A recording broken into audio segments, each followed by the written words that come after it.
old king, two king. Betwixt missed calls, missed dunks, there's so much scoring. The alphabet king, the vast king, the beard king galore. Color this timely discussion of lore, this weekly discussion and more on the Ball is Bay NBA podcast, your favorite NBA podcast in an Indian accent. My name is Ashwin and it gives me great pleasure to welcome you back to this gathering of NBA heads sitting around a room to discuss the best sports league in the entire world. We're back at it again on the Ball is Bay NBA podcast in a week where the refs showed us that keeping your eye on the ball is just for the players, where Fred VanVleet threw shade at all basketball experts, and the team from Phoenix showed us that when the sun was shining, they did make hay. Speaking of hay, I've got with me, as always, the biggest fan of Elvin Hayes outside of continental USA, the Baron of Cologne, and a person whose Instagram feed used to turn the insides of every PETA activist ever, Vineet Devaya. Vineet, wie geht es dir, mein Freund? That means, how you doing, my friend? I'm doing good, man. I'm doing good. Excited. I'm in Bonn today, the city of Bonn, which is very close to where I used to live. And here for a couple of meetings. And then I just thought I should stop by and record this pod. Definitely, yeah. Dedication towards the pod. Yes. There we go. So, Ashwin, we are going to switch it up a little bit this time.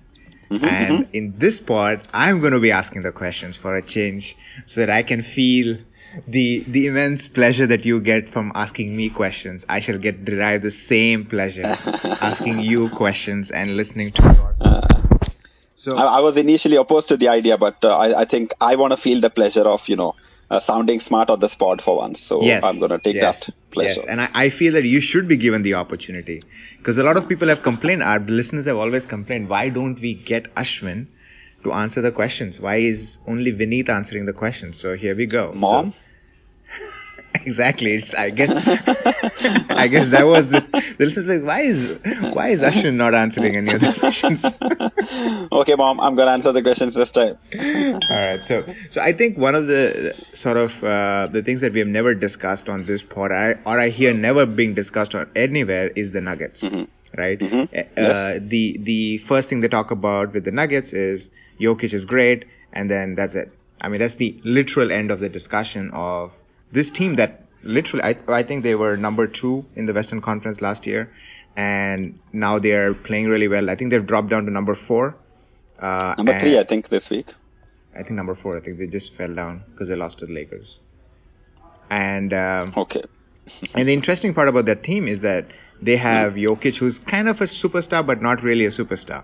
And the rest of the team is like 23 years old. So the question for you, Mr. Ashwin, is what are your thoughts about the Nuggets in terms of why have they been so successful? Why are they so well, we know why they're underrated because they don't have any superstars. But yes, plus they play in Colorado, so yeah, but what makes them so successful and why are people not talking about them? I think it's easy to say why they're not talking about it, because they don't have that quote unquote superstar. They play in a small market. I think Denver is a small market.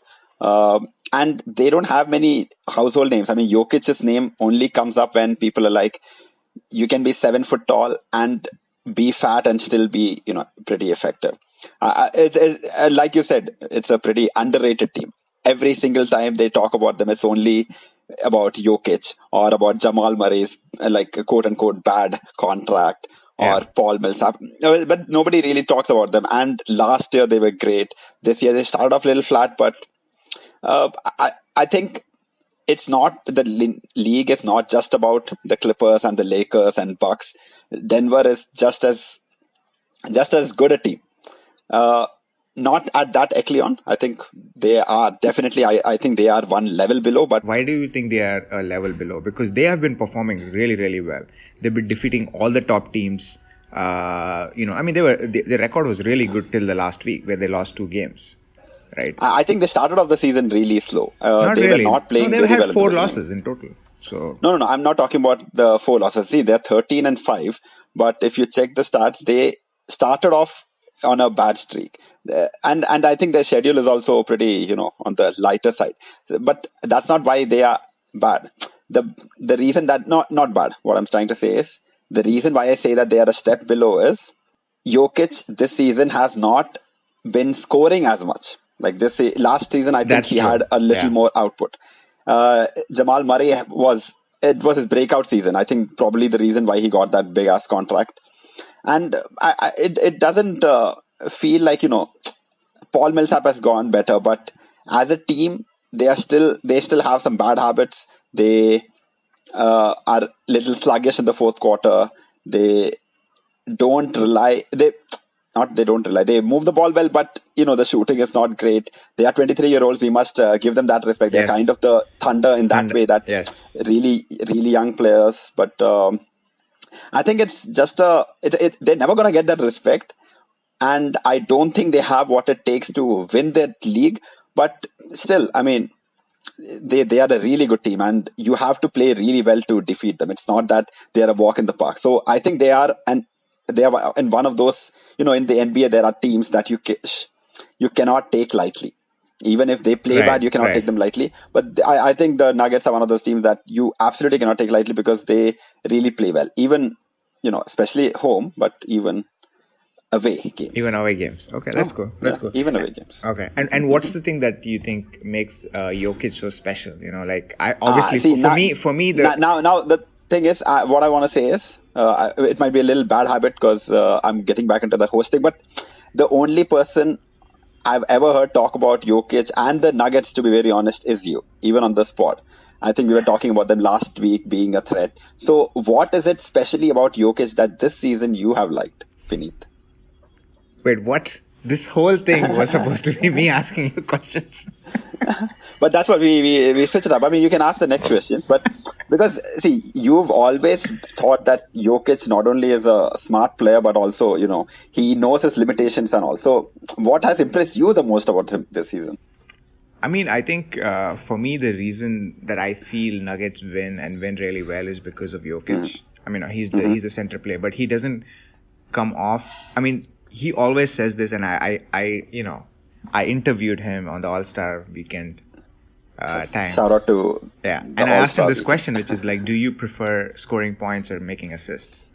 And he said, yeah, obviously assists. There's like I don't really enjoy taking shots, and I really like distributing the ball. And most players would not say that. And and that I think is something that for me, embodies basketball. Like basketball is about like a team sport. And if your main player is somebody who gets so much more happiness in like just distributing the ball, it means that you have four other players who are going to score between 15 to 20 points, are going to be happy, they're going to keep winning, right? So Jokic is averaging, I think, like 18 points a game, but he could easily average 25, 28 easily without a problem, right? And the reason why he doesn't do that is because he is distributing the ball to Will Barton and Jamal Murray and Paul Millsap. And so if you look at their scorings, the other 4 or 5 players, they're all between 15 to 20 points. And the reason for that is because Jokic understands that there is a certain limit to how much one person can score, right? Obviously, James Harden is pushing that limit, but I'm just saying that there is a limit. But if 5 people can score 5 points extra, that's 25 points easily. Yeah. Right. So for me, I think that's kind of like the crux of what these guys are doing. The crux is distribute, and it's very similar to the way the Spurs play, right? The Spurs always used to play, well, not always, but somewhere down the line after 2007, they realized that Tim Duncan is not the scoring threat that he used to be. Tim Duncan moved into more of a distribution sort of role, and so the core was Timmy would get his 20 points a game, and everybody else would get between 15 to 20. And all of it would run through either Tony Parker or Tim Duncan. And that was the core of the team. Right? That's how they got their shots. That's how they got their points. And I see the same with the Nuggets, right? Jokic is a willing passer, and he's good enough offensively where people have to respect him. And I think that's what makes the team really good, in my opinion. Okay. If Jokic can start being a little bit more aggressive on offense, I think it will make their team even more better, because then people will keep like it. What makes Jokic so effective is that people are afraid that he's going to score 30 points on them. And the moment they stop getting afraid of that, I think, that that magic of him being able to distribute the ball kind of goes away. So I just hope that for his own benefit, he starts just scoring a little bit more, not averaging 16. I think he should be averaging at least 20, 22 points a game, being very aggressive. So that's the only thing I think they need to do. But as a team, they're really good. They're going to be very, very difficult in the playoffs. And yeah, that's what I think. Yeah. I mean, what I was wondering was, last year they lost to the Portland Trail Blazers at home in Game 7. So, which I would attribute to, like having a lot of young blood in that group. A lot of people had not seen the Western semifinals at that point of time. So, it's not a bad team, but I think they ought to be better this year, even better. Definitely a threat in the playoffs. Absolutely. And because they don't lack on, they don't slack on defense. I think they're very good defensively. They're very good. Definitely a threat in the playoffs. All their guards are very, very into defense. I mean, they have the similar kind of like 6'6" to 6'8" guards that kind of run around, switch on defense very quickly. So it's a good team, but they're probably like maybe one 3-and-D player away from like a championship team, like a good 3-and-D player away from a championship team. So speaking of Portland. I had predicted. I don't know if you remember the prediction on Twitter. I don't know if you saw it also. I don't remember it. So I had done a prediction, I think like 2 weeks back, that Portland is gonna make the playoffs. And that one I remember. Oh, okay. Okay. So I thought you were talking about a specific player. No, not Carmelo. No. There was nothing there. Yes. No, nothing about Carmelo. Like Carmelo helps everybody else, and what I realized is that there are certain players, like I think Joel Embiid, Damian Lillard, they start off really slow all the time because they're not. They need some kind of some kind of external motivation to really play well. And I think Dame is kind of that guy where he knows he's good. He knows he can win his team at 30 points all by himself. So he sort of slacks usually. Usually, if you look at the way the Portland Trail Blazers work, they usually kind of slack and then they come up. Do you think that Carmelo has helped in that in any way, or do you think just sort of you feel like Portland had a bad start and now they're just doing what they're supposed to do? Portland was supposed to be better. Portland, because last year they were good, and Portland is also, I think, one of those teams which has been helped by the fact that Durant left the Warriors. And Portland now has a little bit more of the equity or equality or whatever the proper word is in the standings. But this horrible start notwithstanding, I think Carmelo can only help them. As in, he's a natural scorer. Even though I don't think he's played against like proper teams he played against the Clippers and had 9 points, which is what I expected. I mean, if somebody just clamps him down, then Melo is not like in the best of it's not young Melo anymore, right? So we should not even be expecting. No, it's not. We should not expecting that also. But he's still good for like a 15-point night on average. It's not the worst place for him to be at. And definitely, like after they lost Nurkic and John Collins, Portland probably a surprise, but still I think it's a good place for Carmelo Anthony. So your question being. Whether they will make the playoffs, or will Carmelo Anthony be able to help them make the playoffs? My question was, is it just because Damian Lillard has decided to turn up the knob and start scoring more regularly? Because I don't know if you know this, but till I think the last 2 games, the player that took the most number of shots on the Portland Trail Blazers was CJ McCollum. Oh, what? Yes, you would imagine it would be Damian Lillard, but it was CJ McCollum. But I think it wasn't Lillard hurt or something for a while. He wasn't. No. But in terms of per game shots. Okay. Per game shots, and that just doesn't make any sense. So your second best player should not be taking the most shots. Yes, and unless you're Russell Westbrook. Well, he does not. He does not take as many shots as Harden. It's physically impossible.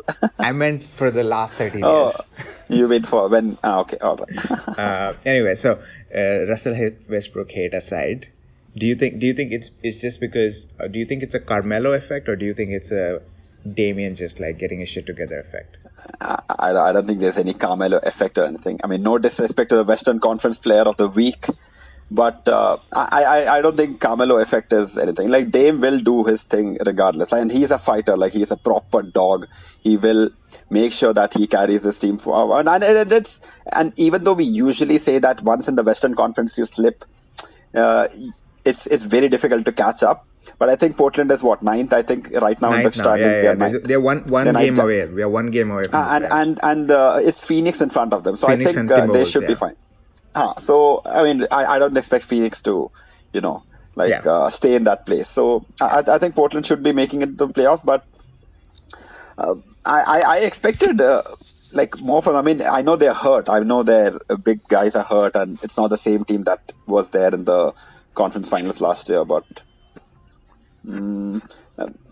I don't know. Like Portland, I don't have great expectations from them this season. You don't think they much better. are any kind of threat in the Western Conference? Nothing like that. No, I think they have that one person that they need. Like I think more than the Nuggets.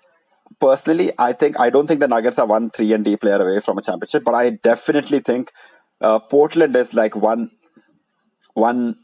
big spacer away from being away from the championship. From the championship. From a championship, Okay. because their backcourt is right now the best in the NBA. I would say better than Harden and Westbrook. Really? I mean, Harden and Westbrook are not they're not that much of a scare on. Like they're not that great shooters, right? Okay. Harden is a great shooter. Westbrook is not the greatest shooter. But both McCollum and Lillard are trigger happy. They are great shooters. They can work well with each other, and they've been playing together for a long time, 5-6 years, easily. Yeah. So I would say they're the best backcourt in the league right now, since Curry and Clay are not playing. And I think with that combination, imagine if you give them like a proper space of the floor. I think that's what they are missing, and they don't have it this season, and they don't have it this season, according to me. Oh, they don't have. They can make the playoffs. They can make the playoffs, but I don't think. I don't think they're a better team than even Mavericks. I mean, Mavericks have played pretty good this season, and I don't think the Portland Trailblazers are up to that level. So you don't think they're going to cross the Mavericks this year? No, I don't think so. Okay, that's a bold prediction. Is it a lock kiya jaye prediction? Definitely, I don't think it's a bold prediction. I mean, Mavericks have much more upside than the Portland Trailblazers have. Okay. And because the Mavs, they've not even got Kristaps Porzingis playing to his level yet. Yes, he's averaging 10 to 15 points a game, and that's not. Kristaps can easily. He should be averaging. He should be very disappointed if he's not taking his average up to closer to the 25-point mark in this season, because he's fresh. He's got someone who can command a double team in Luka, and if he doesn't take advantage of it, I would be personally, I'd be really disappointed, because when I saw them in that preseason game, I thought this team would destroy the West, and they'd be a surprise team in the West. I mean, they are a surprise team in the West, and they've been doing really well. Speaking of the Mavericks, did you listen to the Bill Simmons podcast about? I did. I hate you for the spoiler, but I still did hear the entire thing. So this is what I do now. When I go to play basketball in the morning on Saturdays and Sundays, I get up in the morning like 6 o'clock. I put the podcast in my ears and I travel, and that's my two journey. So it's a half an hour journey to the court. Okay. So it take half of the pod is done by there. On the way back, I listen to the remaining half. Wait, you go to play almost every day now? No. So, weekends. Saturdays and weekends. Oh, Saturdays. Okay, Saturdays. That's good. Yeah. So, what did you think about 17? I think. Do you think it was a little too much, too high, too low? See, I told you, right? Top 25 easily. I don't even have to think about it. The Dirk Nowitzki top 25 in my head, without doubt. Okay. And then 17 is Bill Simmons' personal thing. So I'm not sure. I mean, he put up a great point for Nowitzki. That 2011 finals was the first finals that I ever saw completely, from game 1 to game 6. So I have a personal connection to that series. And I personally saw him destroy the Lakers, absolutely decimate the Thunder. And that was really sad for me to watch. But I remember what he scored did 48 or something, right? In a game. First game 1, 48. He gave it to Ibaka. remember, okay, they were all 23-year-olds who could jump out of the building, could switch easily. Ibaka, he made a joke out of Ibaka. He destroyed Nick Collison, Kevin Durant, anyone who tried to guard him. He could not miss a free throw. The Mavericks owned the fourth quarter. Russell Westbrook's athleticism didn't matter. James Harden's beard didn't matter. Kevin Durant's just doing Kevin snake Durant type things, moves, nothing. absolutely nothing mattered. Like oh my god, that game one was like one of the, like I still think that, I think on the pod they were discussing that it was either the Spurs series or the Thunder series that was his best. For me, because I saw it live, I think the Thunder series was the best he's ever played. Like the best. He destroyed that team completely. Yeah, and I think obviously I don't know if this pod has ever realized, but I'm like one of the biggest Dirk Nowitzki fans, and I'm sure they've realized that. And it always used to like really hurt me because the Spurs were my favorite team. And my favorite player was Dirk Nowitzki, and they used to have like this immense rivalry. They're interstate also, right? Yeah, interstate. Like so they used to play each other 3 times a year. 4 times a year. 4 times a year. Mm-hmm. And they always were jostling for like, the 1 or 2 or 3 position. It was always the Tim Duncan versus Dirk Nowitzki fight.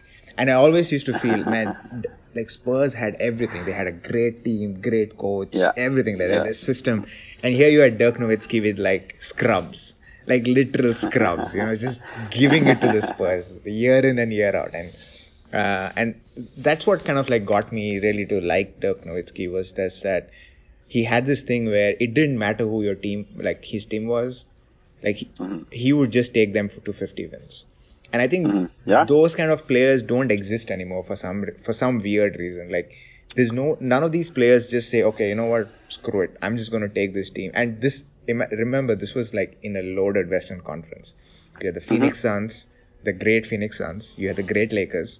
You had the great Spurs. All 3 very, very great teams in that era. So these 3 were the top 3 teams.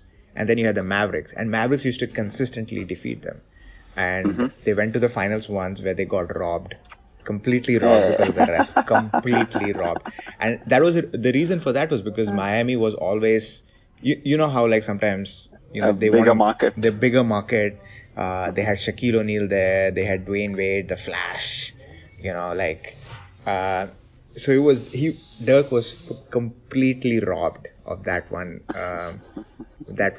One time he could go past the Spurs and go past everybody into the NBA finals. So I was very relieved that he was able to come back somehow in 2011. I don't know how he made it. That team was, I swear, I think that team was at best average. Built for that one championship run. It worked. There are basketball gods up there. We made sure of that, and Yes, absolutely. Like that team was, it was probably the best team that Dirk played with. But I mean, Dirk, I can't think of like other than the early Steve Nash and he didn't play with any good point guard. Imagine a big guy. He had Jason Kidd for a while. I mean, not when he was Jason Kidd. He wasn't Jason Kidd at that time, right? He was like Jason Kidd became Jason Kidd in the Nets. That's where he really turned himself out. So for all those reasons, I think 17 is pretty good. Honestly, I wouldn't have put him 17. I would put him a little bit like 18 would probably 19. be 18 or 19 would be my thing. 17 is a little and I can see why it is that way, right? Like he played. He was the last guy to win without a super team. No, it was crazy, man. Like his team. Yeah, I remember that, man. Like it's I don't know. His teams were shit, and he was still giving the business to everyone in the Western Conference. Everybody. But just that, his legacy for just that 2011 series, I think, like people don't give him enough credit for that. Like people think that, right, it's easy, you need another guy to win. You need to have this, you need to have that. And I think after that, everyone has wanted to have, like another superstar on the team or something. Apart from maybe the Raptors, but... Raptors. But, Raptors got a little lucky. A little lucky. No denying that. A little lucky.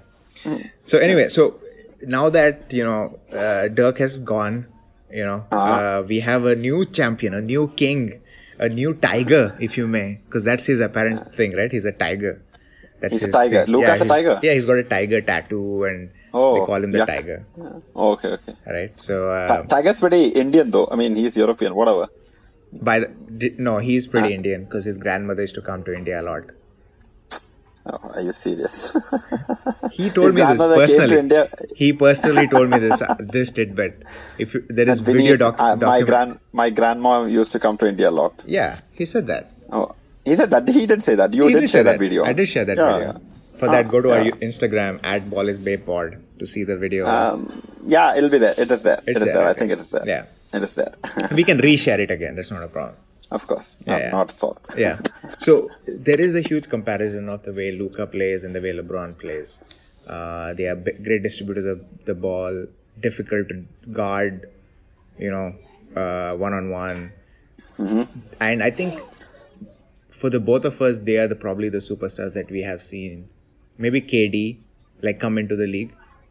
Were you following basketball when LeBron came to the league? I was 2004, aware 2005. of who won the NBA finals that year, but I was not following it. So recently, what I've been doing is every week I go through one of LeBron's playoff runs. Oh. And his 2000 I think he was in the playoffs almost every year except his first 2 years maybe. Yeah. 2005. So see, there's no comparing. I'm not going to compare Luka and LeBron because LeBron is an athletic marvel. And Luka is probably more of a basketball smarty guy. But where I would draw a comparison is how LeBron dominated in that era by just driving and dunking and using his physical advantage because he had to. You still had you didn't have the freedom of movement to go wherever you wanted, right? Yeah. But today Luka is doing that. In a way, as an analogous, what he's doing is simply just as good because Luka is extremely unselfish.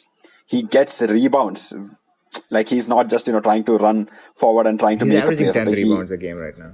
Averaging 10 rebounds, averaging close to 10 assists, averaging easily 30 points. 31 scoring beast.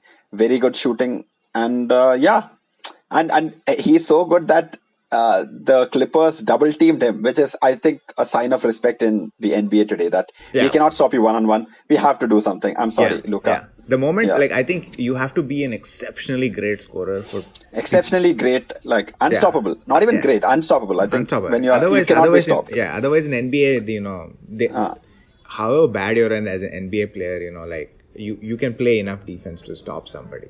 And I think for a team like the Clippers who are defensively really good, they just recognize we can't let this guy score 30 on us, because if he scores 30 on us, we are dead. Because he scores at such a relaxed, fast pace. Easy, he's the Kawhi Leonard.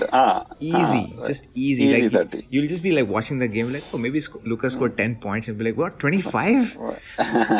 It's just like Kawhi Leonard. Kawhi Leonard, you just won't know, and by the end of the game, he would have scored 30 points. And you're like, when did he score these 30 points? Right, and similarly with Luka, very easy, comes very easy to him. And in terms of comparison, do you think that just given the way the game is going, right, the game has become more fast, more sort of three-pointer-y type of a game. There's a lot more freedom. You can do what you want. You can go where you want. Yeah. Do you think that if LeBron would have come into the league now, he would not be that good? See, I think that's actually a very good question. If LeBron was in the league right now, right?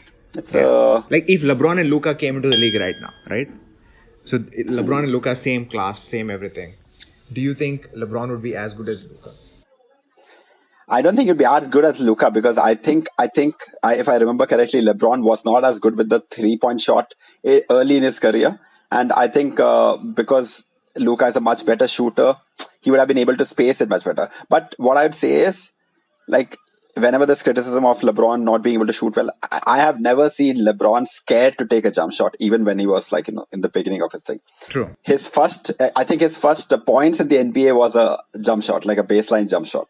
Oh, and people who can't, I remember that. I think it was against Sacramento Kings or something, his first game. Okay. He had a near triple-double, but his first points were a baseline jumper. So he always had the fundamentals. His shooting may not have been great given the like the volume of 3 points that you shoot today. Yeah. But like LeBron I mean, you can see him today running the floor like, anything. Just imagine what young LeBron used to do. Like he could run the floor like anything. What I'm trying to say is, as long as you don't pigeonhole by saying that, you have to either do layups or 3 points, nothing in between, or try to limit his basketball game. As in, at the end of the day, LeBron was a basketball genius, right? Yes. He knew when to. Still is. Okay. Yes. He knew. He's not retired yet. Obviously, no. Sorry, LeBron. That's not. I know you're hearing this part, but what I meant is, when you think about young LeBron and when you look at a lot of youngsters today, he was never scared of taking a jump shot. Make or miss it, he knew that he had the athleticism to get where he wanted. If he could make it, he was obviously not the greatest shooter, but it would never scare him to take that shot. And I think he would have adapted well into. I mean, that level of talent is, you can make it work somehow. I'm pretty sure of that.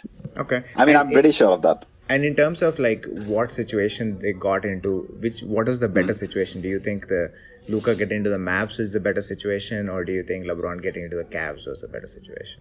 Or both are not good situations. Both of them are good situations. I think both of them are good situations because they both came into a team which was pretty shit without them. So it gives them, it gives them the freedom to do their thing, and nobody's going to question them. LeBron, obviously nobody was going to question him there, but here Dirk gave him the reins for the team. Like, this is your team now. So I think that's such a great thing to happen, right, for a young person. Like, even when I play NBA 2K, if I get on as a rookie, nobody's going to pass me the ball if I ask for it. Like, I'm not the center of the attention. But imagine, like, in the NBA game, first of all, you have to be really good to get the reins. Absolutely. Or your team has to be absolutely shit for you to get the game thing. And Cavaliers got the number one picked LeBron. Luka went third, seventh? Where did he go? Third, right? Third. I think he went third. Third to the Mavericks. Great, absolutely amazing thing. Right? I'm not sure. I think third or fourth. He went to the Hawks, and then Trey went third, and they switched to Luka. I mean, whatever. Okay, there are reasons some teams are not. The Atlanta Hawks took what's his name? Yeah. No, the Atlanta Hawks took Luka, right? They traded took Luka, him and then they let Dallas take Trey, and then they switched.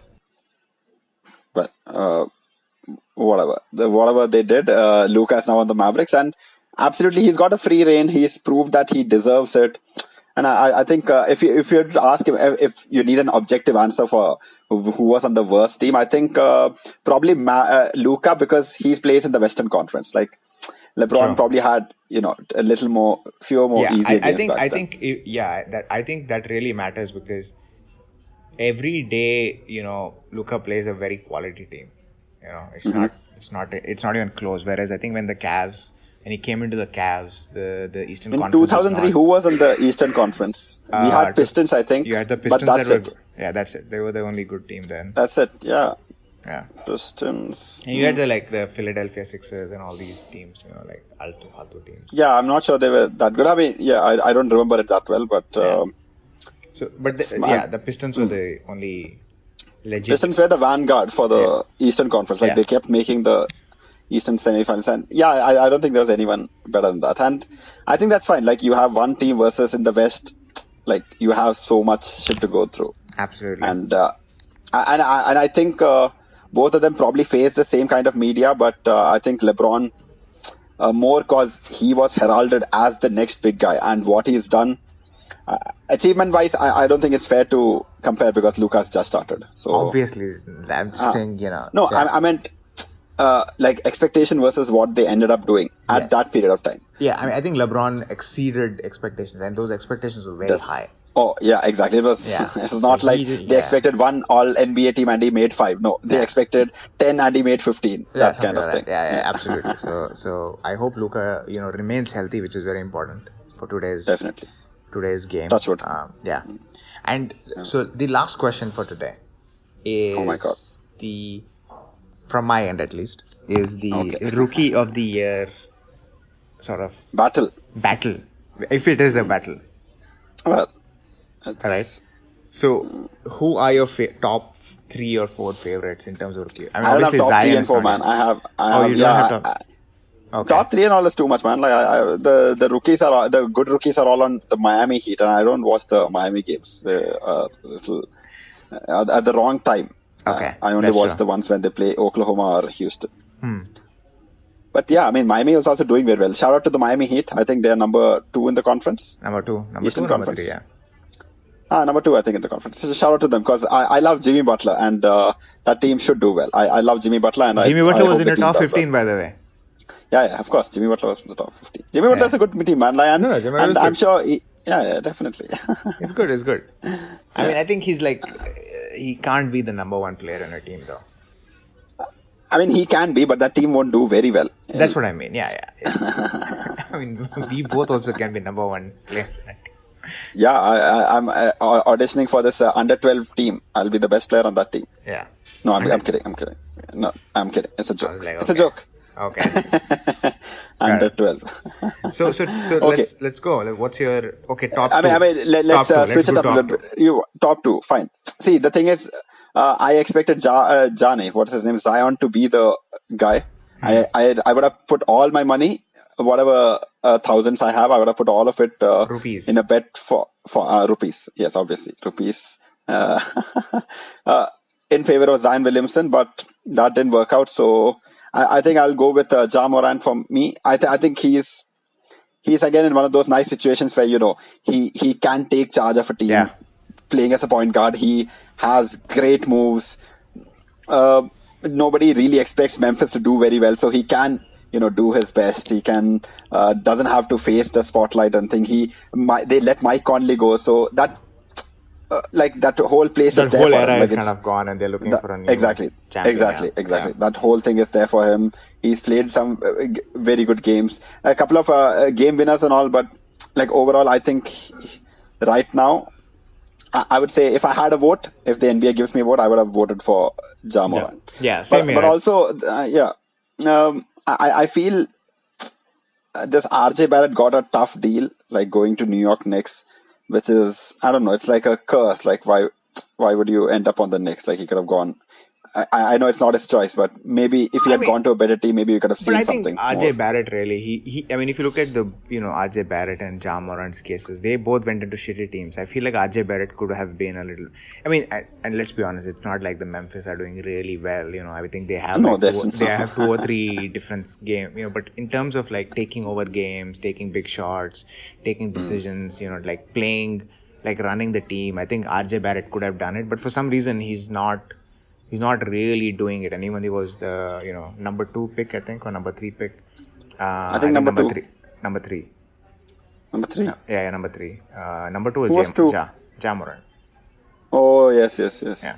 And so I feel like RJ Barrett, if he displays even a little bit of leadership qualities and takes New York Knicks to a bunch of good wins, the whole city will kind of just embrace him. He just needs to do those things, and I don't know why he's not able to do it, because from a talent perspective, he's really, really good. There's 3 reasons. NYK. He plays for the New York Knicks. That team ain't winning. And that poor coach is going to get fired, is what I've heard. Not from my sources, but from the interwebs. From the interwebs. That's crazy. From the interwebs. Yeah. Before we close this pod for today, did you see the fight between Giannis Antetokounmpo and Blake Griffin? I saw it 5 minutes before we started recording. You won't believe it.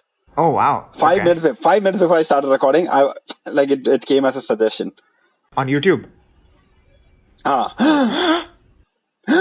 They are tracking us. They have got us. They have got us. They have got us. Damn it! These algorithms. Yeah, man. Tricking us in. These big companies with the big monies, man. I'm telling you, man. Give us some. I'm telling you. Stop exploiting us. That's what you mean. That's what you mean. Not don't spy on people. Just give us some of that. Just give us some of the money. That's it. Spy as much as you want. So what do you think about that fight? Do you think there's some... Oh, you're talking about the fight. Yeah. I don't know. I don't think Blake Griffin can fight Giannis. Giannis is I mean, they're both strong people, but I don't know. Giannis has a little bit more juice, I think, more than You think Blake. Giannis Blake would win is that fight? Oh, hells to the yeah. Giannis would win. Giannis has those long arms. Like he can be here and like punch. He can be 10 feet away and punch Blake Griffin. Huh. I thought And actually Blake Griffin yeah. is kind of like a gangster. That's what I No think. man. No? Blake Griffin gets punked too many times. Like, do you remember him on the Clippers? I thought there were at least some 10, 15 times that he could have started a fight, but he chose not to. Like, people would just whack him. What was it? Like, Memphis team and, like, Clippers used to play a lot of playoff games. Against, And then they used to keep losing, right? Keep losing, yeah. I think Warriors had punked Griffin, Memphis had punked him, and he never fought back. Like I thought this was pretty weird. Like Blake Griffin has been one of the most muscular peoples in the NBA since his debut. God. Blake Griffin was like a monster. Oh. He still is. Yeah, I mean, 6'8". See, obviously, yeah. I mean, no denying that. But I don't think Blake is a fighter. I don't think anybody's a fighter. But at least Giannis would have that mean face, right? So. I would. I don't know. I feel like Giannis is a little soft. Like I don't think like he has that. Like even though he's from this like actual streets of Greece, you know. I don't think Greece is like Compton or something. It's like streets of Greece. The streets of Greece are paved with. Are they bad? Yeah. Are they bad? Yeah, they're kind of bad, right? Because of the whole recession that happened in Greece, so like things are kind of tough. I mean, wasn't he an immigrant? Was he like affected by the recession? Yes. I think he's. I think he's of Nigerian descent. I'm not very sure. Yeah. He's from the same tribe as Olajuwon. So, like I said, Giannis. So I found the article in the meantime. Giannis was born to Nigerian parents. I mean, parents from Nigeria who emigrated to Greece, and Hakeem was a Nigerian American. I mean, he was Nigerian first, and then and they are apparently from the same tribe. What does the tribe mean? Undefeated. No, the tribe. The article is in the undefeated. The article is in the undefeated. Yes, the tribe name is Yoruba. Okay. That's funny. Okay. Well, I think that's all I have for today, my friend. That's all I have for today. How did you feel being asked questions? I felt a little uncomfortable. I felt uncomfortable, but I think you're a natural at asking questions. I'm a natural at asking questions. But you're not a natural at letting other people answer. So we need to find that right balance somewhere. That's not true. We will let the audience decide. Yes, we will let the audience decide. How did you find Vineet's question asking abilities and his being the host of today's podcast? And the audience says yes. Well, that's it. Okay, Mom, you got to answer. Okay, all right. That's funny, man. Yeah. So since my rookie Vineet has done a very good job of being the host of this pod, I will graciously end this pod by saying thanks to everyone for listening to this podcast. We are there obviously on Spotify. We are there on Apple Podcast, Google Podcast. Please go rate the podcast, subscribe, follow, whatever that button is which enables you to get updates. Do it. You can also say, "Hey Google, play the latest episode of Ball Is Way podcast," and it'll work. Yes. Which I think is a nice trope. We're going to use it for marketing purposes soon. Let us know if you have any questions. Let us know if you have any requests. If you want us to interview a certain player or opinion, or if you want us to delve into some important things. Next week we're gonna talk about some very important player from the 70s. We're not gonna tell you who it is, but also probably the best player of the 70s. Probably in some words, in some people's words. All right, we're gonna do that. So please stay tuned, and that's it. Say bye, Vineet. See you guys. Bye, Ashwin.